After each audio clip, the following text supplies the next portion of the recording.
She was 12 years old, and she was completely alone in the dark. Her left hand was broken, the ground beneath her was cold and wet with her own blood, and somewhere in the blackness just ahead, something was dying, something she had chosen to love when every reasonable instinct told her to walk away. 3 million years before you were born, a girl made a decision beside a wounded animal beneath an ancient tree, and that decision cost her more than she ever expected to pay.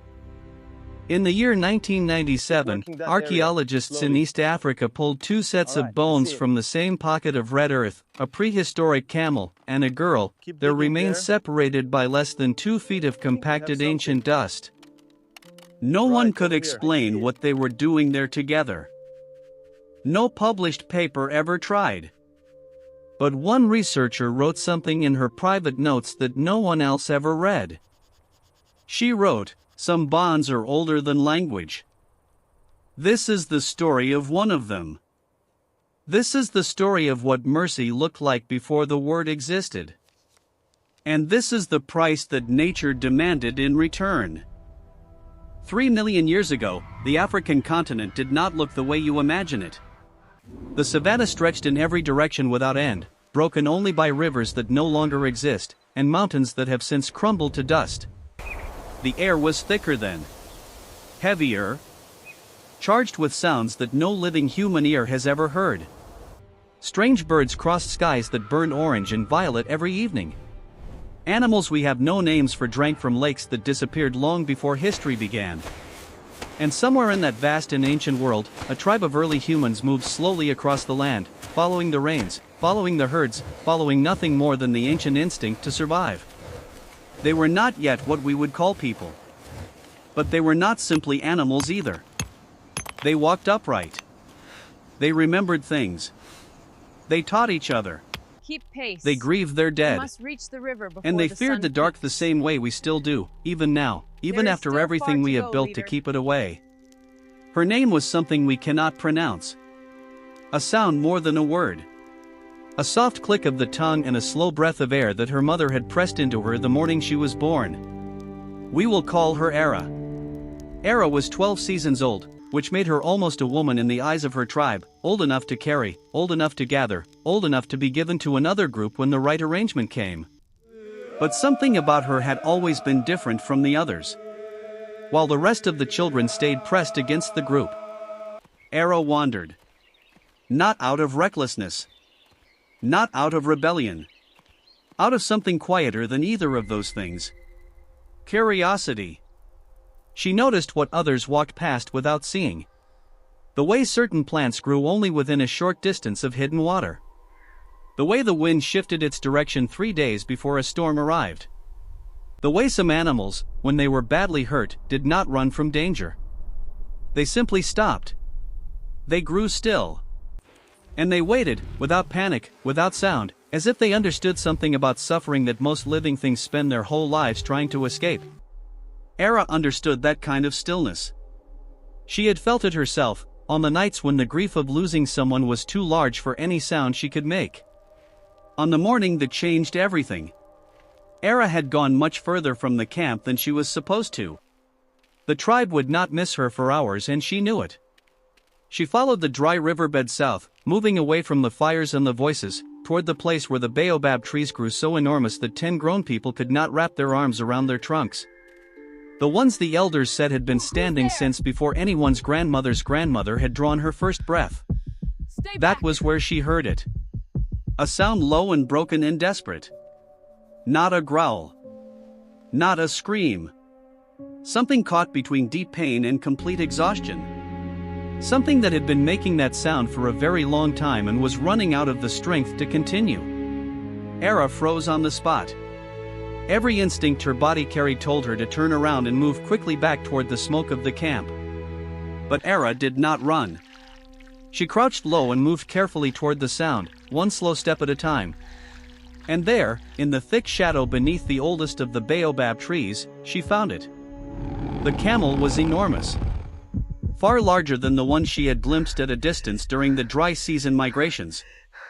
Its legs were caught and twisted deep into the exposed roots of a tree that had partially collapsed into a dry gully. One of its front legs was bent at an angle that made her look away for a moment. It had been trapped there for at least a full day, possibly 2. Its eyes were half closed. Its breath came in long, slow waves.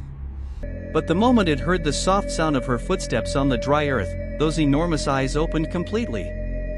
And for a long and silent moment, the girl and the animal simply looked at each other across the narrow distance between them. Era had no reason to help the animal. Every practical thought in her mind pointed toward turning around and leaving it where it was. Predators would come before nightfall. They always came when something large was unable to move. The smell of weakness and trapped heat carried far across the open land. Helping the camel meant staying near it. And staying meant danger she had no protection against. She was one small girl with a sharpened stick and the kind of stubborn quiet that had always frustrated the people around her. But she stayed.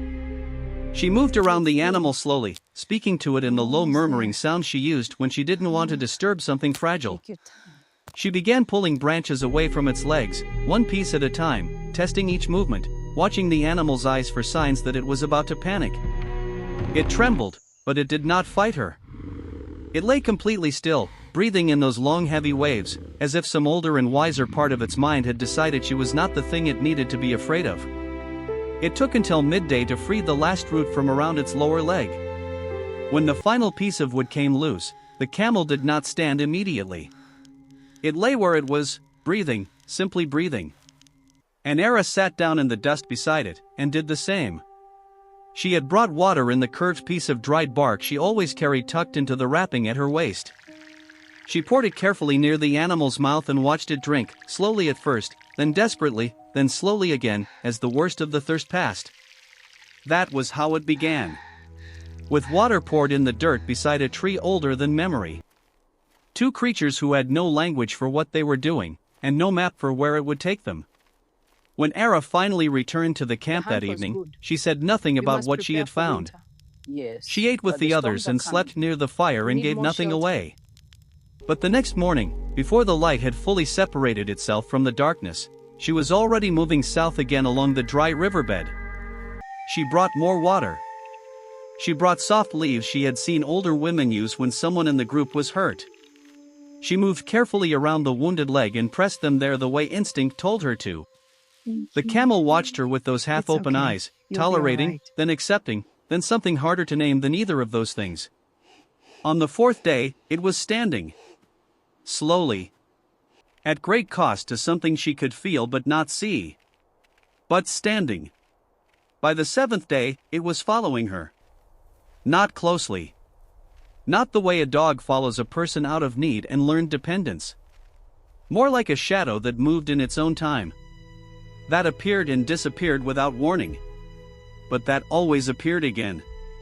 When the tribe finally saw the animal standing at the edge of the camp one morning, the reaction was immediate and without kindness. The elder men gathered in a tight circle and spoke in fast, sharp tones that Era had learned long ago meant a decision was already being made. Animals like this were not companions. They were either useful or dangerous. Either they fed you or they threatened you. Either way, they did not belong in the space between fires that the tribe kept for itself. Era stood before them and said nothing. She had no argument that would travel the distance between what she knew and what they were willing to hear. She only knew what she had seen in those eyes beside the baobab tree on the morning she had almost walked away. Something that recognized her. Something that did not want to die. The same thing she saw looking back at her from her own people every time the season turned and the uncertainty began again. The dry season that followed was unlike anything the elders could place inside their memories. The rivers did not simply shrink as they always had. They disappeared entirely, pulling back into the earth as if the land itself was swallowing them whole. The grazing animals moved away in large slow herds toward regions the tribe had never followed them into. The roots they usually dug came up small and gray and tasted of nothing. Children stopped crying when they were hungry because crying required energy they no longer had to spend. It was the quiet that frightened Era most. A camp full of people going silent was a camp that had stopped believing the next day would be different. The camel had stayed near the group through the early weeks of the dry season, moving at its own pace just beyond the outer edge of the fires each night, tolerated now rather than welcomed, a strange presence that no one had found a reason to harm and no one had found a reason to value.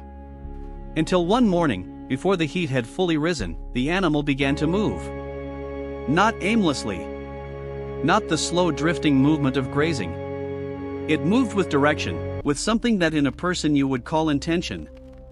Era saw it and followed without thinking. She called back to the camp and the signal they used for water, and several of the younger adults followed her. The camel led them south and then east across ground that cracked and split under their feet like old clay, for 3 full hours, until they reached a shelf of ancient stone half buried in a slope of dried earth. And there, beneath that shelf, almost invisible unless you knew to press your face against the rock and listen, water. A spring so quiet and cold and clear it seemed impossible. Enough to last a season. The people filled everything they had brought to carry water and stood in the thin shade of the rock shelf and looked at each other and then looked at the animal standing a short distance away in the full sun. No one said anything. But the space between them and the camel was not the same space it had been that morning.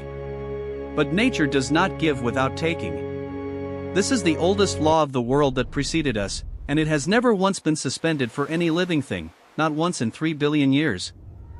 3 seasons after the drought, when the grass had returned and the rivers had filled again and the tribe had almost allowed themselves to believe the worst was behind them, a predator came to the valley.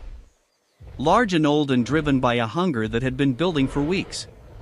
Something large enough and desperate enough to consider attacking an animal the size of the camel. The tribe heard the sounds begin at the edge of the dark. The crash of something heavy moving fast through dry brush. The deep explosive call the camel made when it was afraid, a sound none of them had ever heard it make before. The elders made the calculation that made sense. The one that had kept early humans alive through 10,000 similar nights. They did not go out. They stayed pressed inside the shelters and behind the fires, and they waited for the sounds to stop. It was the right choice. It was the reasonable choice. Era knew it was the reasonable choice. And she went out anyway. She carried only the sharpened hardwood spear she had learned to make herself and the absolute certainty that she could not stay still while something she knew was dying on the other side of the dark. Go back. She found the camel at the far edge of the tree line, already wounded along its side, already slower than it should have been, but still standing, still facing the predator with a kind of exhausted refusal to go down that split something open in the center of her chest. She did not think. She screamed. As loud as her body could produce sound. She raised her spear in her arms and made herself as large and as terrifying as a 12 seasons girl alone in prehistoric darkness could possibly make herself.